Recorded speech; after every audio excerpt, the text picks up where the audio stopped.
महापालिकेची निवडणूक ही अनेक वर्षांनी सध्या होत आहे.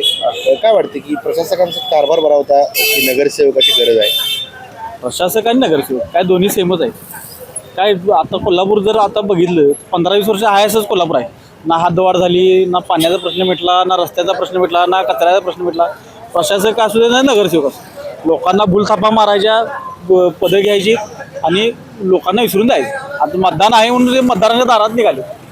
नाही तर इतरही मतदारांच्या दारात कोण असतं, विचारायला कोण असतं. मतदार दारात आले त्यांना भेटतात का नाही ते पण माहिती. आज एवढ्या कोल्हापुरात एवढ्या मोठ्या घोषणा झाल्या की तुमचं आज रंकाळ्याला 25 कोटी रुपये मंजूर झाले. एवढी मोठी बॅनरबाजी झाली. नुसतं लाईटी लावण्याशिवाय दुसरं काही काम झालेलं नाही. जे फुटपाथचं जे काम झाले ते मान्य श्री जयश्री जाधव आमदार त्यांच्या फंडातून झाले. परंतु जे 25 कोटी रुपये आले त्यातून कुठलाही फक्त लाईटी लावण्याचं काम फक्त झालं, बाकीचं कोणतंही काम झालेलं नाही. रंकाळ्याचा कुठलाही विकास झाला नाही. रंकाळ्या मूळ समस्या काय तर रंकाळ्याचं पाणी जे गढूळ होते, रंकाळ्याचे मैला पाणी होते ते साफ करणे याच्यावर भर पाहिजे. परंतु या कुठलाही भर नाही. आज रस्त्याला 100 कोटी रुपये कोल्हापुरात आली, मोठी मोठी गोष्ट झाली, एवढी मोठी बॅनरबाजी झाली. कोल्हापुरात रस्ते झाले का त्या क्वालिटीचे? आम्ही या रस्त्यासाठी किती भांडू.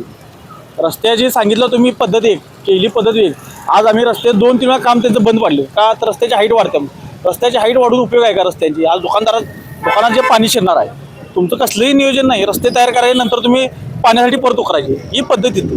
मग प्रशासक असला काय आणि नसला काय उपयोग नाही. कोल्हापूरकडे कुठलाही असा नेता नाही की जो कोल्हापूरचे प्रश्न मांडू शकतो आणि कोल्हापूरला विकास करू शकतो. फक्त मोठ्या घोषणा करणे, मोठं बोलणे आणि लोकांना भूलताप करून निवडून देणे हाच आहे. नाहीतर शेवटचा पर्याय पैसे देणे, दारू देणे, मटण देणे याच्याशिवाय तुम्हाला कुठलाही याच्यातून उपयोग होणार नाही. लोकांच्या भावना तशाच आहेत. आज तुम्ही मरता का जगता का याच्याशी तुम्हाला काही देणं घेणं नाही. चव आहे कोल्हापुरी, गोकुळ लई भारी.